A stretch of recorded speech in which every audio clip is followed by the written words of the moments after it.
नमस्कार दोस्तों, मैं नरेश शिवरे आपके अपने YouTube channel Narendra study point में आपका स्वागत करता हूं। आज हम पढ़ने वाले हैं इंग्लिश ग्रामर का एक बहुत ही इम्पोर्टेंट टॉपिक पर्सनल प्रोनाउन।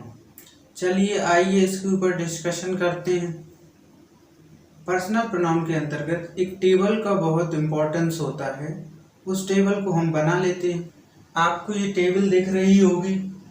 इस टेबल के अंतर्गत जो वर्ड्स लिखे हुए हैं वो सभी पर्सनल प्रोनाउन के अंतर्गत आते हैं। टेबल का जो फर्स्ट कॉलम है उसके अंतर्गत लिखे हुए प्रोनाउन नॉमिनेटिव केस के प्रोनाउन हैं। दूसरे कॉलम में लिखे हुए प्रोनाउन पॉजेसिव या जेनेटिव केस के प्रोनाउन हैं। तीसरे कॉलम में लिखे हुए प्रोनाउन ऑब्जेक्टिव केस या एक्यूसेटिव केस के अंतर्गत रखे जाते हैं। नॉमिनेटिव केस, पॉजेसिव केस और ऑब्जेक्टिव केस क्या होते हैं, इनके बारे में हम पिछली लास्ट वीडियो में डिस्कशन कर चुके हैं। अगर आपने वो वीडियो नहीं देखी है तो आप चैनल पे जाएं और वो वीडियो पहले देख लें। चलिए अब इनके बारे में डिस्कस करते हैं। फर्स्ट जो है आई, नॉमिनेटिव केस है आई। इसका पॉजेसिव केस क्या है? माय। और जो ऑब्जेक्टिव केस है मी और पॉजेसिव प्रोनाउन है माइन। बी का पॉजेसिव केस है आर, ऑब्जेक्टिव केस है अस, पॉजेसिव केस है आर्स। यू का जो पॉजेसिव केस है वो योर है और ऑब्जेक्टिव केस यू ही है और पॉजेसिव प्रोनाउन योर्स है। ही का पॉजेसिव केस हिज है, ऑब्जेक्टिव केस हिम है, पॉजेसिव केस हिज है। शी का पॉजेसिव केस हर है, ऑब्जेक्टिव केस हर है और जो पॉजेसिव केस है वो हर्स है। दे का पॉजेसिव केस देयर है, ऑब्जेक्टिव केस देम है और जो पॉजेसिव प्रोनाउन है वो देयर है। इट का पॉजेसिव केस इट्स है और जो ऑब्जेक्टिव केस है वो भी इट है। नॉमिनेटिव केस के अंतर्गत वो नाउन या प्रोनाउन रखे जाते हैं जो ऐसा सब्जेक्ट के रूप में वर्क करते हैं और जो ऑब्जेक्टिव केस के अंतर्गत रखे गए हैं उनका एज ए ऑब्जेक्ट यूज होगा। पॉजेसिव केस का यूज किसी दूसरे नाउन या प्रोनाउन से रिलेशन बताने के लिए किया जाएगा। पॉजेसिव प्रोनाउन और पॉजेसिव केस, इसके बारे में हम डिस्कस करेंगे। इसको पॉजेसिव एडजेक्टिव भी कहा जाता है। सेकंड कॉलम में लिखे हुए सारे वर्ड पॉजेसिव डिटर्मिनर के अंतर्गत पढ़े जाते हैं। अब हम बात करते हैं पर्सन्स के बारे में। आपने सुना होगा first person, second person, third person. आज हम इस वीडियो में पर्सन्स के ऊपर डिस्कशन करेंगे। आई और वी है, ये फर्स्ट पर्सन है, ये फर्स्ट पर्सन है। जो यू है वो सेकंड पर्सन है। शी, ही, दे और इट ये थर्ड पर्सन में रखे जाते हैं। किसी सेंटेंस में कहने वाले को फर्स्ट पर्सन और जो बात को सुनता है उसको सेकंड पर्सन और जिसके बारे में बात की जाती है उसे थर्ड पर्सन के अंतर्गत रखा जाता है। इस सेंटेंस को देखिए आप। Radha told Neha that Ram was a good boy. Radha ने निशा से कहा कि राम एक अच्छा लड़का है। अब आप देखिए इसमें जो कहने वाला है सेंटेंस में वो राधा है और किससे कही जा रही बात? सुन कौन रहा है? नेहा। और किसके बारे में बात की जा रही है? राम के बारे में। तो जो राधा है वो फर्स्ट पर्सन है, नेहा है वो सेकंड पर्सन है और जो राम है वो थर्ड पर्सन है। आशा करता हूं कि आपको फर्स्ट पर्सन, सेकंड पर्सन और थर्ड पर्सन का कॉन्सेप्ट क्लियर हो चुका होगा। चलिए अब इस टेबल के यूज को देखते हैं।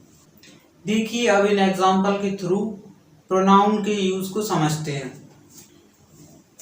फर्स्ट है आई हैव ईटन फूड। तो जो आई है ऐसा सब्जेक्ट के रूप में वर्क कर रहा है, तो यहाँ पर जो आई है वो नॉमिनेटिव केस का प्रोनाउन है।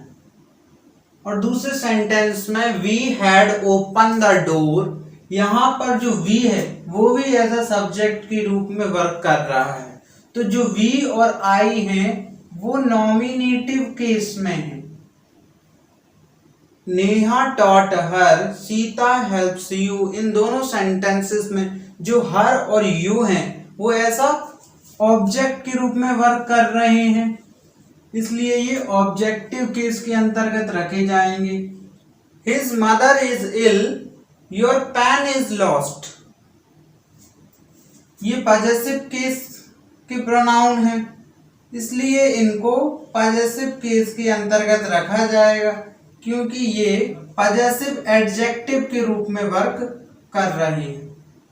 आपको थोड़ा कंफ्यूजन हो सकता है कि पॉजेसिव केस या पॉजेसिव एडजेक्टिव और पॉजेसिव प्रोनाउन में डिफरेंस क्या होता है। देखिए, पॉजेसिव केस या पॉजेसिव एडजेक्टिव के बाद नाउन होना कंपल्सरी है। देखिए, यहाँ पे था his mother is ill, your pen is lost. अब यहाँ yours is a nice house, तुम्हारा घर अच्छा है। यहाँ पर योर्स के बाद होम नहीं लिखा, हाउस नहीं लिखा है, फिर भी सेंस यही निकलता है। Your is a nice house, mine is a good dress, मेरी ड्रेस अच्छी है, तुम्हारा घर अच्छा है। जो पॉजेसिव प्रोनाउन है वो पॉजेसिव एडजेक्टिव प्लस नाउन के इक्वल वर्क करता है, मीनिंग भी वही आता है। पॉजेसिव प्रोनाउन बराबर पॉजेसिव एडजेक्टिव प्लस नाउन। आइए अब जो पर्सनल प्रोनाउन हैं उनके जो कुछ स्पेशल केसेस हैं उनके ऊपर डिस्कशन करते हैं। यदि किसी वाक्य में तीनों personal pronoun first person, second person और थर्ड पर्सन का यूज किया जाए तो उनका यूज किस प्रकार किया जाता है। देखिए, अगर किसी सिंपल सेंटेंस में तीनों टाइप के प्रोनाउन का यूज किया जाए, फर्स्ट पर्सन, सेकंड पर्सन और थर्ड पर्सन, तो उनका ऑर्डर इस प्रकार रखा जाता है। सबसे पहले आता है सेकंड पर्सन, फिर आता है थर्ड पर्सन और फिर आता है फर्स्ट पर्सन। इसको आप 231 के फॉर्मूले से भी याद रख सकते हैं। एग्जाम्पल के थ्रू इसको समझने की कोशिश करते हैं। इन सेंटेंसेस को ध्यान से देखिए।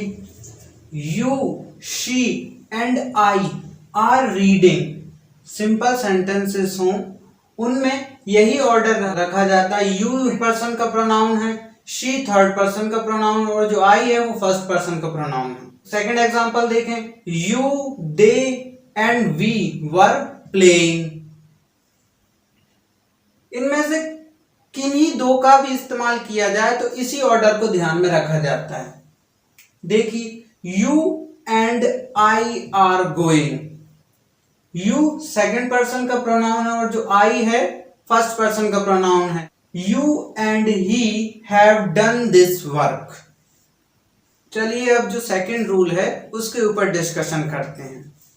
जब सेंटेंस में पाप, दोष या फिर किसी गलती या अपराध को स्वीकार किया जाए उस स्थिति में इस कंडीशन का यूज ना होकर, इस प्रोनाउन के ऑर्डर का इस्तेमाल ना करके इस ऑर्डर का इस्तेमाल करते हैं। 231 की बजाय 123 के फॉर्मूले को फॉलो करते हैं। एग्जाम्पल के थ्रू इनको समझते हैं। इन सेंटेंसेस को ध्यान से देखिए। I, you and she are criminals, तुम, मैं और वह अपराधी है। इस सेंटेंस में क्रिमिनल होने की बात को एक्सेप्ट किया जा रहा है, दोष को एक्सेप्ट किया जा रहा है। आई एंड दे वर सिनर्स, मैं और वे पापी हैं, पापी थे। सिनर्स का मतलब होता है पापी, इविल डीड्स करने वाला। मैं आशा करता हूं आपको जो प्रोनाउंस का ऑर्डर है उसको समझने में कोई दिक्कत नहीं हुई होगी। चलिए इसके आगे डिस्कशन करते हैं। अब हम उन सेंटेंसेस की बात करने वाले हैं जिनमें first person, second person, third person तीनों का यूज हो या फिर तीनों में से किन्हीं दो का यूज हो। उन सेंटेंसेस में यूज होने वाले पॉजेसिव एडजेक्टिव की बात करने वाले हैं। देखिए, ज्यादातर पॉजेसिव एडजेक्टिव का यूज सब्जेक्ट है उस पर डिपेंड करता है। यदि किसी सेंटेंस में आई सब्जेक्ट के रूप में यूज हुआ है तो उस सेंटेंस में हम पॉजेसिव एडजेक्टिव के रूप में माय का इस्तेमाल करते हैं। यदि वी सब्जेक्ट के रूप में यूज हुआ है तो आर का इस्तेमाल करते हैं। यदि कोई मस्कुलिन जेंडर इस्तेमाल हुआ है तो इसके लिए हिज शब्द का इस्तेमाल करते हैं। यदि सेंटेंस में तीनों टाइप के प्रोनाउन का इस्तेमाल हो तब हम किस पॉजेसिव एडजेक्टिव का इस्तेमाल करते हैं। तो चलिए इसके ऊपर डिस्कशन करते हैं। यदि किसी सेंटेंस में तीनों का इस्तेमाल किया जाए उसमें हम पॉजेसिव एडजेक्टिव के रूप में आर का इस्तेमाल करते हैं। इन सेंटेंसेस को देखिए, you, she and I are doing our work. यदि किसी सेंटेंस में सेकंड पर्सन और थर्ड पर्सन प्रोनाउन के साथ फर्स्ट पर्सन प्रोनाउन का इस्तेमाल किया जाता है तब हम पॉजेसिव एडजेक्टिव के रूप में आर का इस्तेमाल करते हैं। केवल सेकंड पर्सन और थर्ड पर्सन का ही इस्तेमाल किया जाए उस सेंटेंस में हम पॉजेसिव एडजेक्टिव के रूप में योर का इस्तेमाल करते हैं। और यदि इन दोनों में से कोई भी यदि इसके साथ मिलकर सेकंड पर्सन और फर्स्ट पर्सन, थर्ड पर्सन और फर्स्ट पर्सन यदि इस्तेमाल होंगे तो उनके साथ भी आर पॉजेसिव एडजेक्टिव के रूप में यूज होगा। इस सेंटेंस को देखिए ध्यान से, she and I are helping our mother. मैं और वह हमारी माँ की मदद कर रहे हैं। अब जो दूसरी कंडीशन है उसके ऊपर डिस्कशन करते हैं। इस सेंटेंस को ध्यान से देखिए, you and he were cleaning your room. ऐसे सेंटेंसेस जिनमें सेकंड पर्सन और थर्ड पर्सन का केवल यूज किया जाता है उनमें पॉजेसिव एडजेक्टिव के रूप में योर, और वो सेंटेंस जिनमें first person, second person, third person तीनों का या फिर फर्स्ट पर्सन और थर्ड पर्सन, फर्स्ट पर्सन और सेकंड पर्सन का यूज किया जाए उन सेंटेंसेस में पॉजेसिव एडजेक्टिव के रूप में आर का इस्तेमाल करते हैं।